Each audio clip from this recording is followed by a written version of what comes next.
to not let it be, but Andrew is a brilliant researcher, and here he is. He's now in University of Massachusetts, and we look forward to a very good talk from him. Andrew. Okay, thanks, Sudipto. I was dreading what Sudipto would say, but thank you. Okay, so this talk is mainly about linear sketches, and I suspect most of you are familiar with the idea of linear sketches.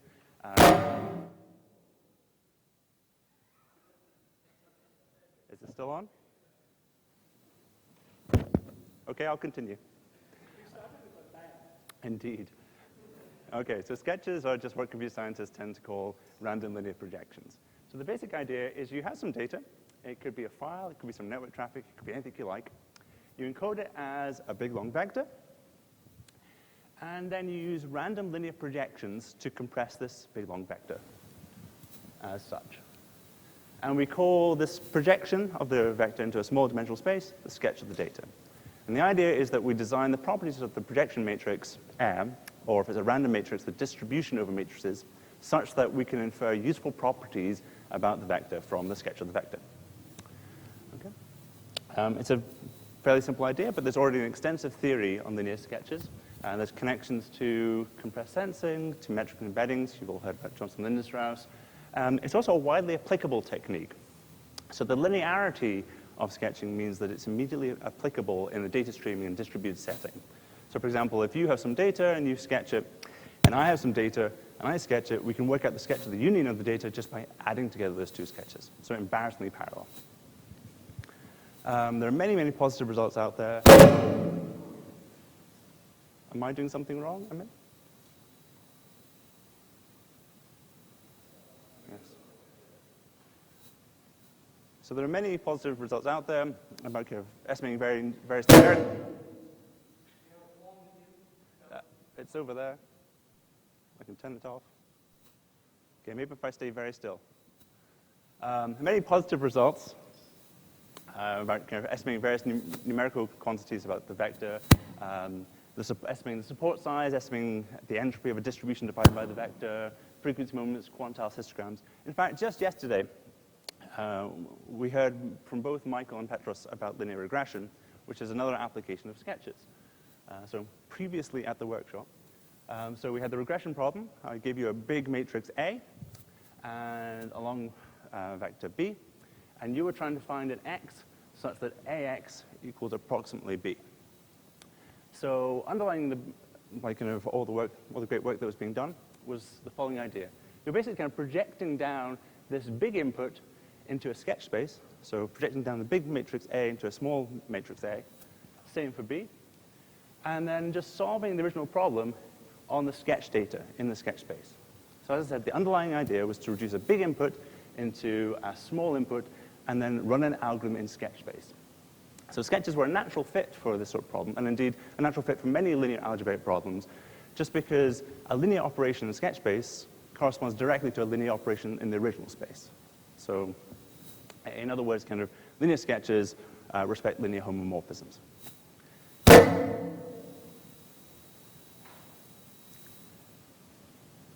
So the basic theme of things I've been thinking about for the last couple of years can be broken down into the two following very general problems. So sketching is a great technique, widely used, a lot of nice theory. Can we extend linear sketches to not just kind of look at problems which are kind of numerical, but can we also use linear sketches to try and analyze kind of more combinatorial or graph theoretic structure, or maybe group theoretic structure? So that's question number one. Question number two is, so trivially, linear sketches are homomorphic with respect to linear operations. Can we make them homomorphic to other operations? Because then maybe there's a larger set of algorithms we could hope to run on the compressed representation of the data rather than the original data. And this would be a great win for big data, the idea being that at a theoretical abstraction, the way you process big data is you start off with big data, you run a big algorithm on a big computer, and you get an answer. The appeal here would be that you first of all compress the data compress the big data into small data. You ran a more lightweight algorithm on the small data, and hopefully got the same answer. So it's an abstraction. I'm a theorist. Okay, so before I get into technical details, I want to give you a couple of concrete examples of the types of results that kind of fit into this kind of larger research agenda. one on graphs, and one that's slightly more kind of, that's about text or kind of group theoretic structure. So first of all, the first problem is, we can imagine it as a kind of communication problem. So we have an adjacency matrix of a graph, and there are n players.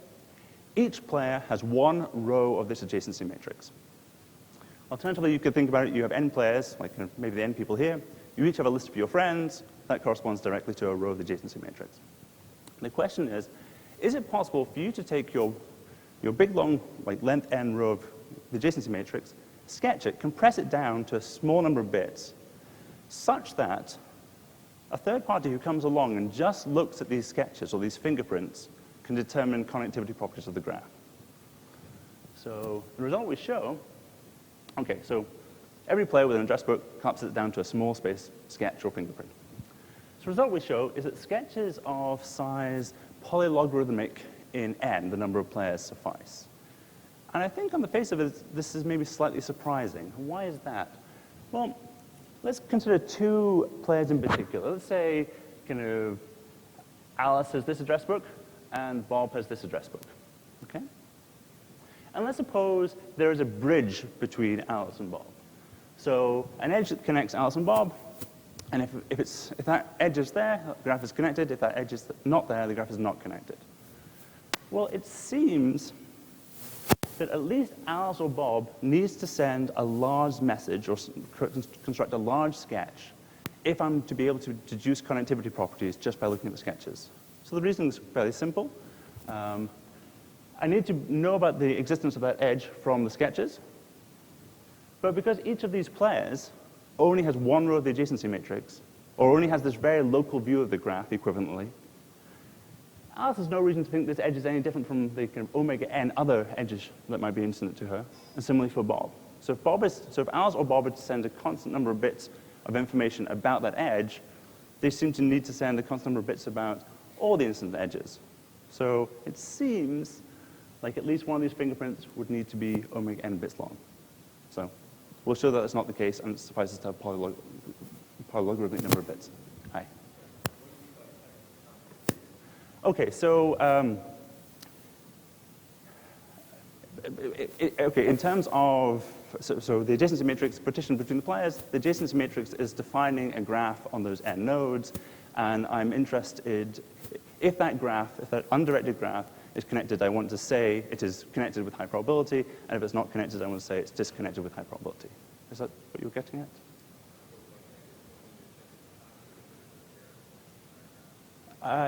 We could generalize it to specific pairs, but the way I'm going to talk about the results is in terms of connectivity of the entire graph.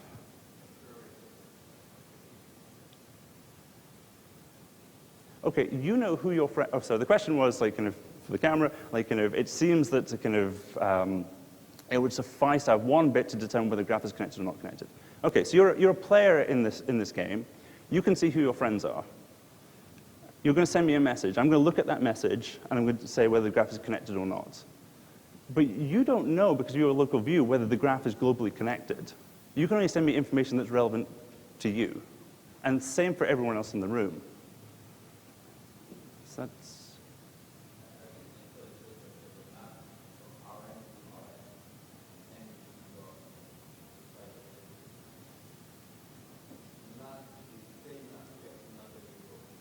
Yes, like, yeah, okay. In more concrete terms, we're coming up with a sketch of every row. So it starts off as an n by n matrix.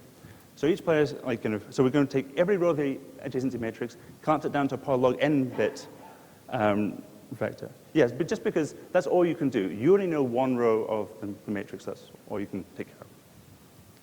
Any other questions? So I'd say it seems somewhat of a surprising result, given that every player in this game only has kind of limited knowledge of the graph. Somehow, everyone can just do a little bit of work based on their local information, and yet I can infer a global property from each of these short sketches. So the second result I want to talk about is more connected to traditional fingerprinting. So when we found this result, we're actually looking at estimating the edit distance between files. And when you try and work out the edit distance between two files, the number of substitutions and deletions and insertions you need to do to turn one file into another. A metric that kind of keeps cropping up is called the shift distance. Like, kind of, is one file close to being a cyclic rotation of another file?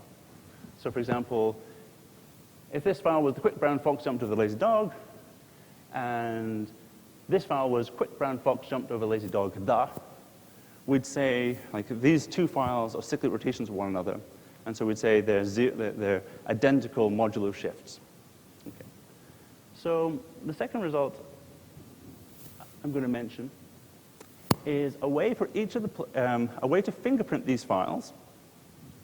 So we construct a small kind of representation of each file, such that just by looking at these fingerprints, we can tell whether the two files are cyclic rotations or whether they're close to being cyclic rotations, i.e., under a small number of substitutions, whether they become cyclic rotations.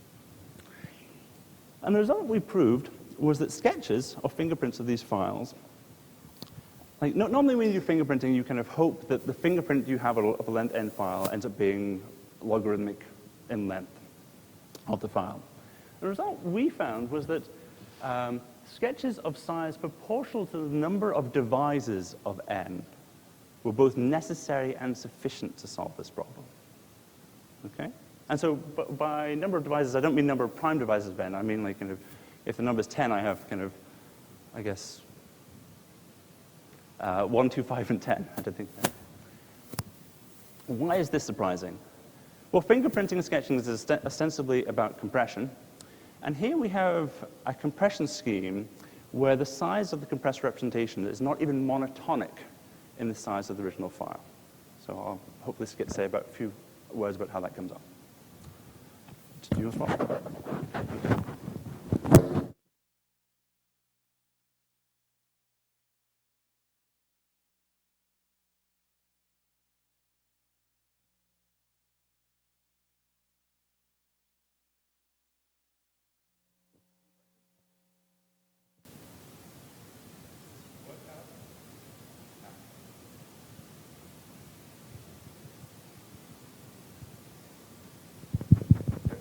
Any questions? Okay, great. Okay, so I want to talk about both results briefly. So for connectivity, I'm first of all going to talk about this basic connectivity result, and then I'm going to talk about some extensions to not just like determine whether the graph is connected, but based on all the n different small fingerprints, estimate like, the size of every cut in the graph or the spectral properties of the graph. This is joint work with Kutin and Sudipta Guha, and there's also some related work with a couple of students at Amherst, Michael Crouch and Daniel Stubbs. Okay, so as I said, the problem, the algorithm we're trying to prove, or the scheme we're trying to come up with, is that everybody takes their row of the adjacency matrix, collapses it down to a short vector, and from those short vectors, I can determine connectivity properties. Okay. A corollary of this result is actually going to be the first dynamic graph stream algorithms. So the standard model for graph streaming is that I give you a sequence of edges, and over time, these edges build up this glorious, great big graph. And your challenge is to compute interesting properties of this graph, given that you can't store all the edges I'm presenting to you. So all previous work on this problem had assumed that there could only be edges inserted into the graph. And so the big graph was described by a sequence of edge insertions. A consequence of these sketching results are going to be the first data stream results that also handle deletions in addition to insertions. Okay. So let me show you, let me try and the connectivity result is not too difficult, so let me try and give you enough details so you can walk away thinking you understand it. There's going to be some things I'll gloss over, but I'll try and point those out when I get to them. Okay. So remember the picture progression. Take your original input, kind of sketch it, basically shrink the original input and solve it and solve the problem in the sketch space. Well, the idea for this connectivity algorithm is going to be very similar. So you're each going to take your row of the adjacency matrix, sketch it, send it to me, and then I'm going to emulate a connectivity algorithm on the sketches. And then, hopefully I'll determine the graph is connected if and only if the graph described by this adjacency matrix is connected. Okay, so we're emulating a classical algorithm in Sketchbase. So the natural question is, what algorithm should we emulate? And the algorithm we're going to emulate is very simple. So for every node of a graph, in fact, here's a graph. So for every node, we're going to pick an incident edge. So say these red edges here. After we pick those red edges, we've got two connected components. Now we move on to the second step of the algorithm.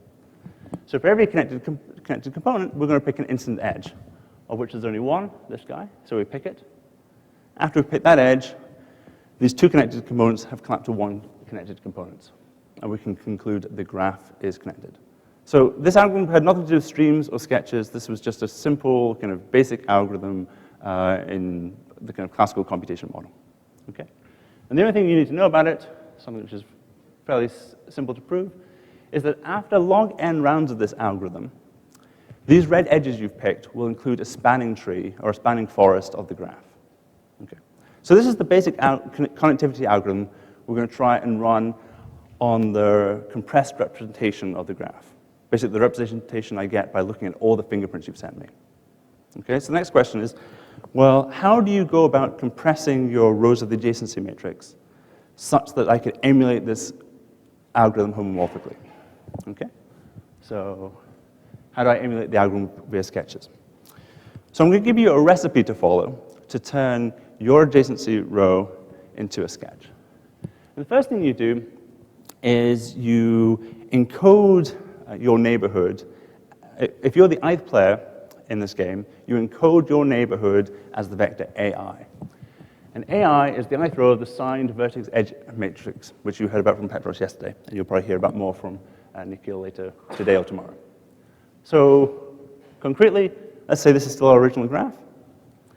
So A1 is going to be a vector indexed by all node pairs, so 1, 2, 1, 3, 1, 4, etc. So it's going to be, in general, n choose 2 entries. And the non-zero entries of this vector are going to correspond to incident edges to node 1.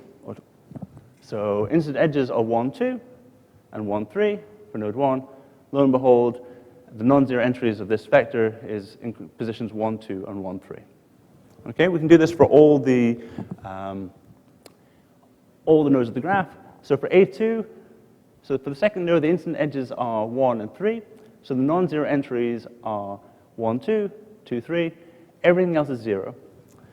And I've just introduced a slight little wrinkle that as opposed to putting, so for the non-zero entries in A1, I put everything that was going to be a 1. For the non-zero entries in A2, I made some of them -1.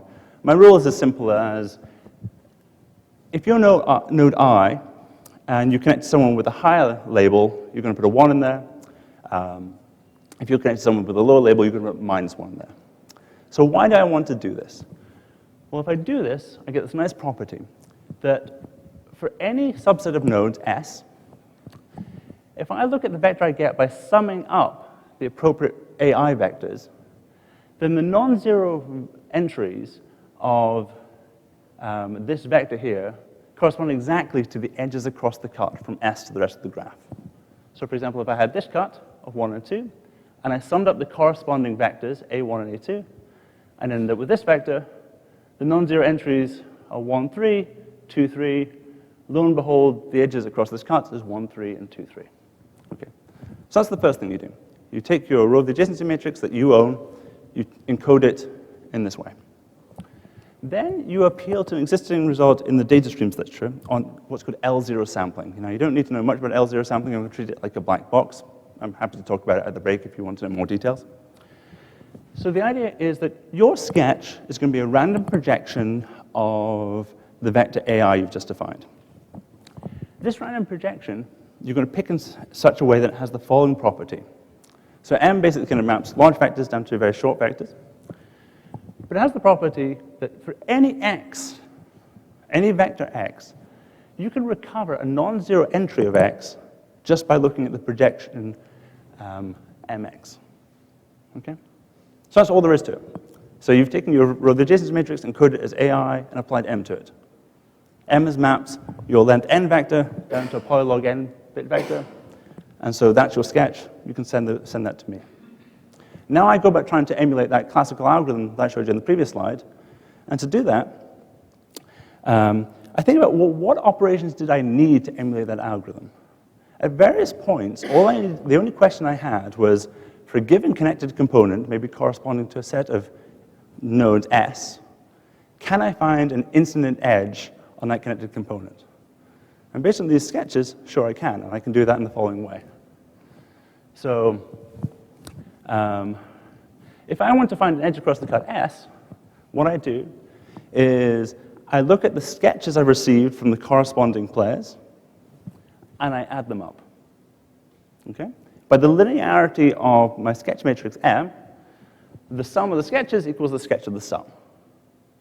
By the property of M, the sketching matrix, I can post-process this projection and find a non-zero entry of this vector here.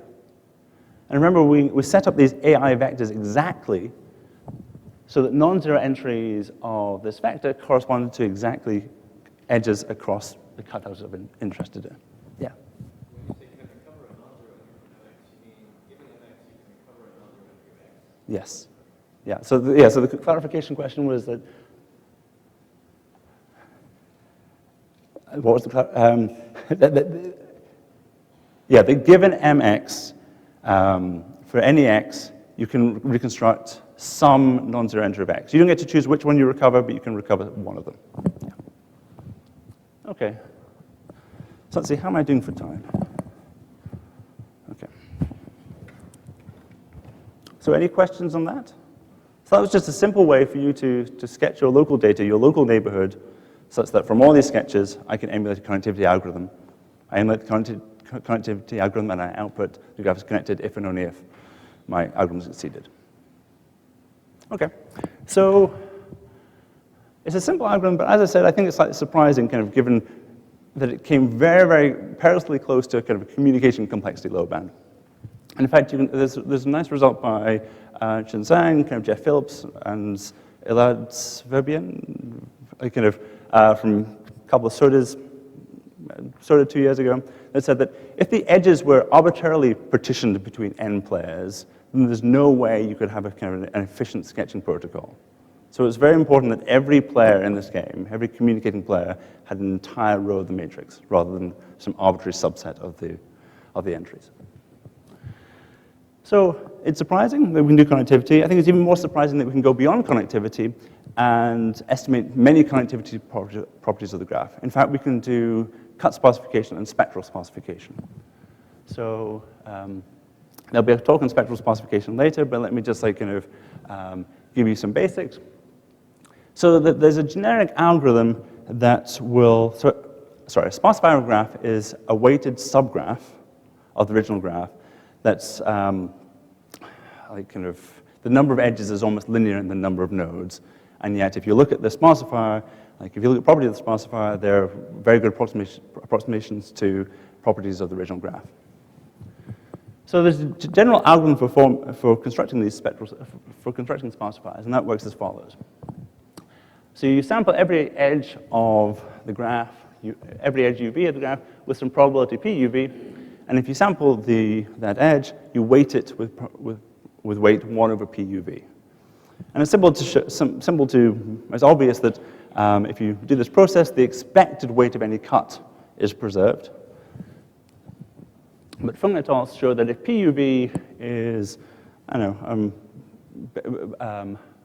omitting some kind of messy factors, but basically if PUV is bigger than 1 over the minimum UV cut, then concentration measure kicks in, and the weighted subgraph you'll end up with is such that every cut in that graph is within the weight of every cut in that graph is within a factor 1 plus epsilon of the weight in the original graph.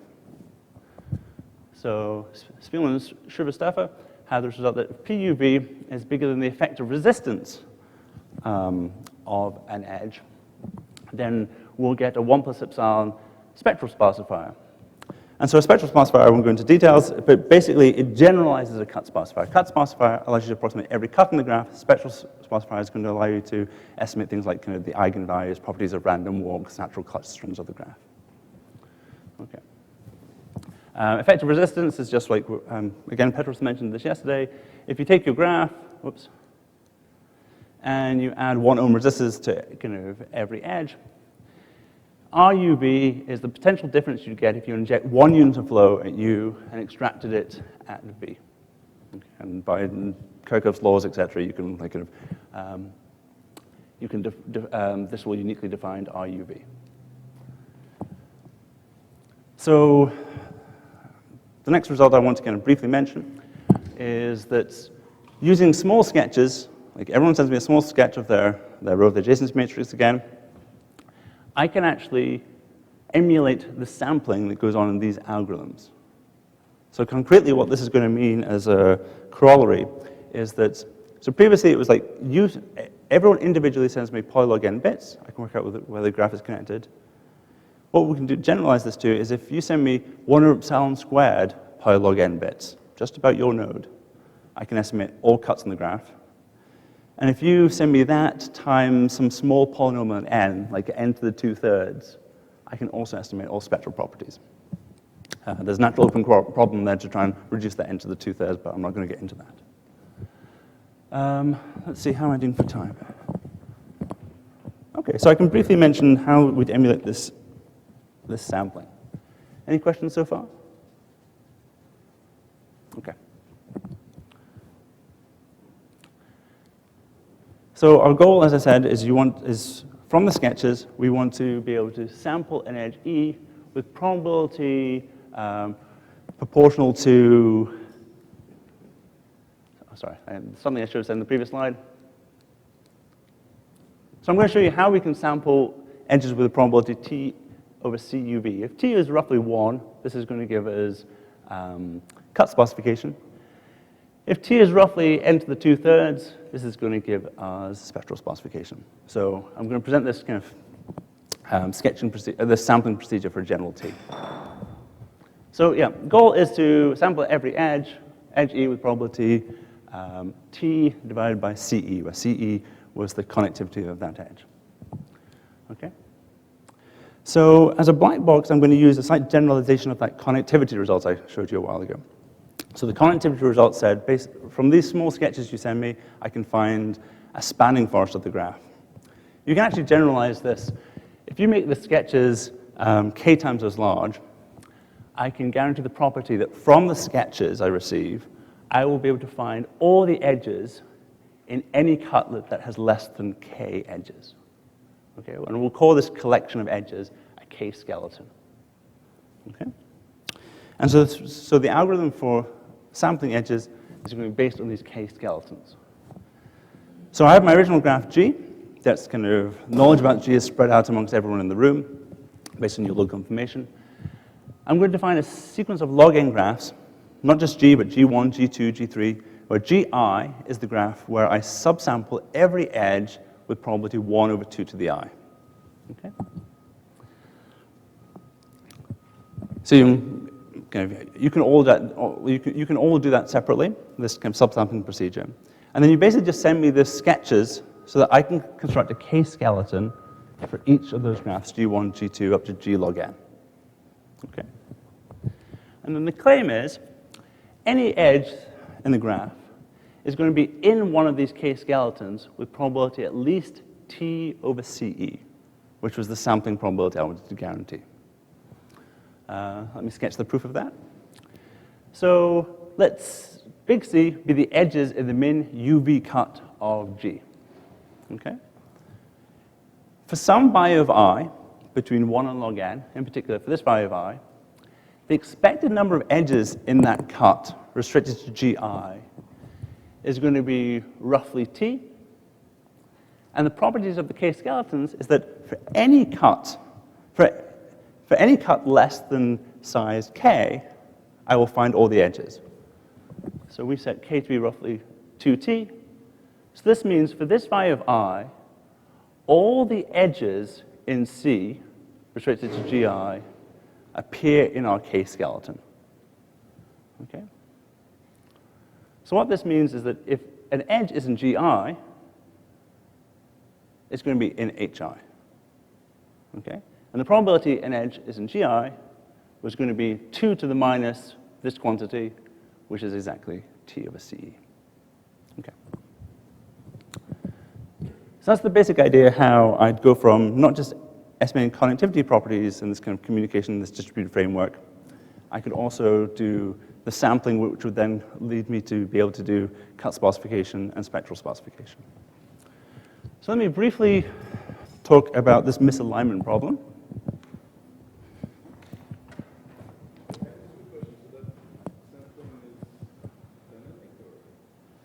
Okay, so in this, so if you take these sketching results out of the communication of distributed framework and apply them to data streams, this would mean that, again, you have this dynamic graph stream of edge insertions and deletions. I can construct a cut sparsifier in that setting in the semi-streaming model, basically space proportional to the number of nodes, and I can construct a spectral sparsifier in space roughly n to the 5/3. Any other questions? Okay, so from this misalignment, this was a problem we started looking at because we were trying to solve edit distance. In the end, we ended up proving lower bounds on how well you could sketch edit distance. But we had this interesting positive result about cyclic distances. So let me show you that result now. Oh, sorry, and this is joint work with Alexander Andoni, Asaf Goldberger, and Eli Porat. Okay, so the goal was we were trying to kind of come up with a way to fingerprint or to sketch files that would allow us not to just check whether two files were identical, which is this typical setup for fingerprints, but also check whether are they identical under some cyclic rotation, or are they close to being identical. Okay, so the theorem is as follows, that so let's say dn is the number of divisors of n. So we can project down a length n file to roughly d of n times polylog n bits. We'll call this a fingerprint. So these fingerprints have the following three properties. A, they're useful, which is always a good property to have. So by this I mean that if you have two files, or two vectors, A and B, just by looking at f of A and f of B, the two fingerprints of these two files, I can work out whether A and B are rotations of each other, cyclic rotations, okay? Like going from this to this. These fingerprints are homomorphic with respect to rotation operations. So if you give me a fingerprint of a file, I can then manipulate that fingerprint without looking at the original file, such that after the manipulation, I have the fingerprint of a rotation of the original file. Okay? So there's operations in sketch space which correspond to rotations in the original space. And lastly, it's homomorphic with respect to linear operations. So for example, if I have a fingerprint of one file and a fingerprint of another file, I can find out the fingerprint of the addition of the two files. Okay. Which is important if I want to apply these ideas in a data streams or a distributed setting. So the theorem is, so as I said, like if this is not this strange dependence on n doesn't just like kind of crop up in an upper bound, in which case it might be evidence that somehow we weren't analyzing the algorithm correctly. It's actually kind of tight. Like kind of, if you want a fingerprinting scheme that has these properties, then the size of the fingerprints does need to be roughly d of n bits. Okay? And as I said, there's extensions like kind of when these two files aren't perfect rotations of each other. So let me briefly give you an idea for how these fingerprints or these sketches would work. Okay, thanks. So let's start with actually something Sadipta told me when giving a presentation. Sorry, can I? What's the notion of additional bytes? Is it Good question. So it makes less sense if you're thinking about text files. It would be, think about it more that you know some characters of the file. Maybe you know the 2nd, 9th, 10th, and 11th characters of the file. I know the rest. Like, what I'm trying to do is that you can fingerprint what you know, I can fingerprint what I know, and then we can put them together to get fingerprinted the entire text. Okay. Any other questions? Okay, cool. So this was something Sadipta told me, or taught me when giving presentations. Sometimes it's actually very educational to, first of all, show you that something that doesn't work. Okay? So let me show you a fingerprint that doesn't work for this problem, but almost works, and if you're trying to fix this up, would set you on the right track for coming up with the right solution. So the idea starts fairly naturally. First of all, we're going to encode a file using cart-ravine fingerprints. So for some prime value p and some r, we're going to encode the text a0, a1 up to an minus 1 as the polynomial a0 plus a1r plus a2r squared all the way up to an minus 1 r to the n minus 1 mod p. Okay? So a classic thing to do. Then we go about thinking, well, can we pick, we're going to pick r randomly, but can we pick p in such a way such that kind of it will allow us to check whether two files are cyclic shifts of each other? So an idea could be, if we pick p to be n plus 1, assuming n plus 1 is prime, then by Fermat's little theorem, we have this nice property that r to the n equals 1 mod p. Okay? And what this would mean is that if I have the fingerprint of a file, I can apply a simple operation to that fingerprint and get a fingerprint of the rotation of that file. So if I had the fingerprint of a0 up to an minus 1, I multiply it by r, and I go through the algebra, and then r to the n is going to turn into a 1. I end up with a fingerprint of a rotation of the file here. Okay, and more generally, if I took a fingerprint, multiplied it by r to the k, then I'd end up with the fingerprint of the file shifted by k places. Okay? This is looking good, because this means that you sketch the file, you guys sketch the file A, you guys sketch the file B. What I can do is I can just ask whether I can find some k such that r to the k times your fingerprint equals yours guys' fingerprint. If there is, I want to conclude that the two files are cyclic rotations of each other. And if there isn't, I want to conclude they're not. Okay? Okay, so I can define g of r to be the difference of rk times the fingerprint you guys sent me minus the fingerprint you guys sent me. Okay? So at this point, we hope Schwartz-Zippel comes to our rescue. So Schwartz-Zippel says that, well, if we picked r randomly, the probability of this happening if A and B are not k shifts of each other should be low. Okay, so the probability g of r evaluates to 0. We want to say, if A and B are not cyclic shifts of each other, we want to say that g of r with high probability is 0. But unfortunately, this doesn't quite work out. So Schwartz-Zippel would say that the probability of a polynomial of degree, I guess it was degree n, or degree n minus 1, evaluating to 0, if the polynomial itself is not 0, should be the degree n minus 1 divided by the field size p. But because we kind of closely made p and n interrelated, the probability of getting kind of this false match is actually almost 1. So from this false start, we end up defining some fingerprints where there are no false negatives, but there could be many false positives, many false matches. Okay, any questions? Okay, so that's what doesn't work. So please pay attention to the next slide, which does work. Okay, so the idea is to go beyond Schwartz-Zippel.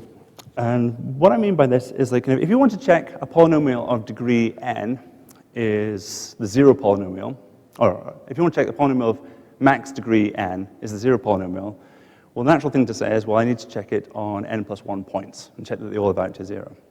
This, of course, is not the entire picture. Like, if I know, for example, that the coefficients of my polynomial are all integer, and I evaluate it on a non-algebraic number, I know that's not going to evaluate to 0 unless the polynomial is the 0 polynomial.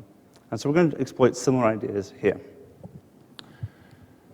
So previously I was setting p such that for any r I could evaluate my polynomials on, r to the n was going to equal to 1. Okay? So for the full solution to work, I want to run in a larger field, but restrict the r I'm going to try to nth roots of unity in this larger field. Okay? And where this idea of like not having to check so many potential roots of my polynomial to check that it's 0 is going to come in is via cyclotomic polynomials. So I'm going to use a root R of this polynomial and check and evaluate G on that value. And first of all, we're going to note that xn minus 1 factorizes as dn irreducible polynomials over the rationals. Okay? So x to the 10 minus 1 factorizes this, and this is as far as you can factorize it in the rationals. Okay? I'm then going to argue that at least one of those factors, phi I, has no shared roots with G. The reason this is true is phi I is irreducible, so you can show that if phi I shares one root with G, it's going to share all roots with G. That's Abel's irreducibility theorem. So yeah, so phi I shares all roots with G means phi I divides G. But it can't be the case that all phi I's divide G, because G is a polynomial of degree n minus 1. So there must be some phi I that doesn't divide G. So there must be some phi I that shares no roots with G. Okay? Well, what this means is that, well, we don't know which phi I shares no roots with G, but it means that it's sufficient to just try one root from every phi I, from phi 1, phi 2, phi 3, up to phi of d of n. Okay? And that's where this dependence on d of n is going to come from. Okay. Now, here I was talking about doing all this in the rational field, which is, of course, problematic, because some of the roots of these phi i's are going to be kind of horrible complex numbers, and there's going to be no guarantee that when I evaluate G on one of these complex roots, I end up with a number I can store in finite precision. So at this point, we can go back to working with modulo P, but we need to, so Schwarz simple was like saying, you fix your prime field, you choose a random auto-evaluate polynomials. What we've ended up with is we're going to check a specific set of dn values R, and we're going to work in a finite field of random size. So it's going to be modulo some random prime P. Of course, once we go back from working from the rationals back to some finite field, like it might be that this statement is broken, that it's no longer the case that one of the phi i's has no shared roots with G, but we can show by kind of analyzing what's called the polynomial resultant and its connection to kind of determinant of Sylvester matrices that this is unlikely to happen. And so that's the basic idea behind the fingerprints for checking whether two files are close to being cyclic shifts of one another. Do I have 2 minutes? 1 minute? 2 minutes. Okay, so let me briefly mention something about the lower bound.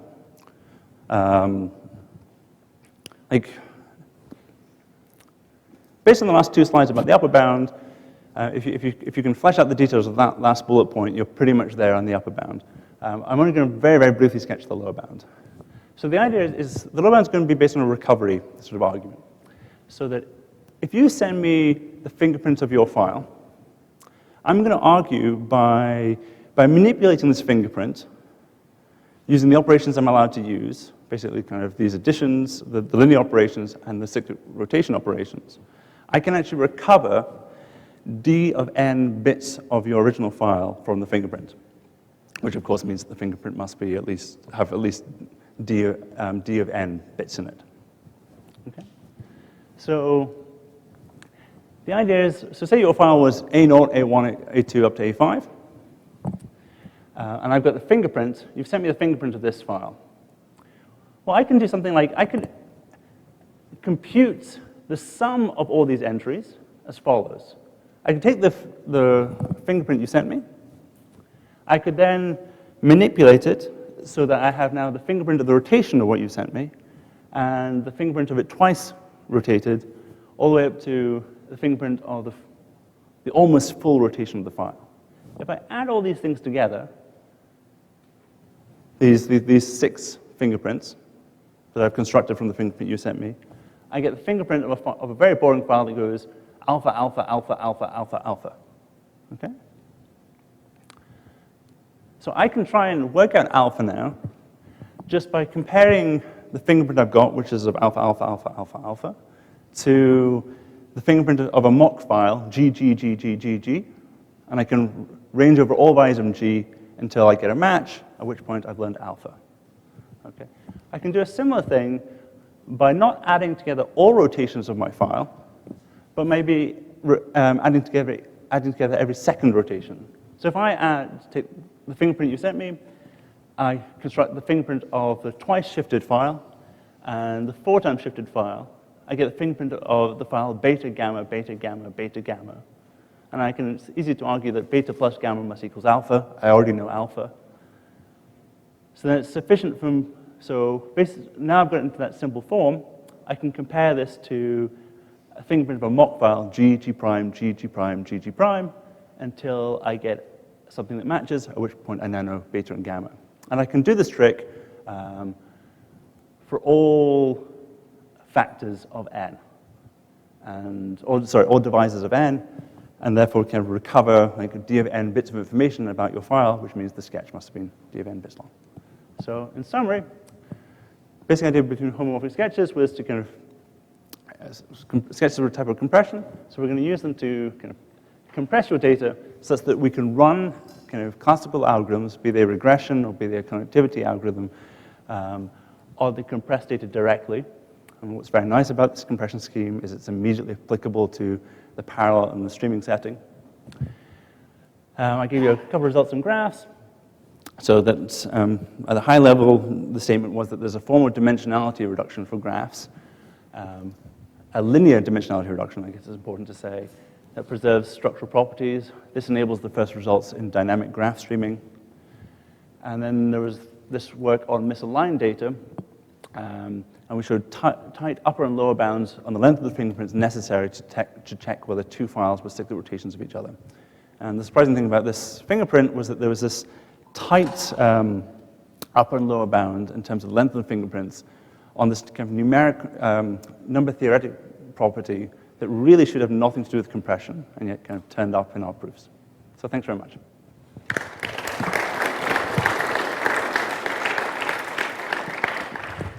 We have time for one quick question. Yeah, Chin.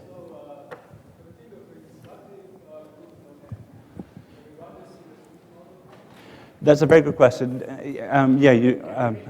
So the question was, normally in streaming algorithms, it's very nice that you don't need to know the length of the stream ahead of time.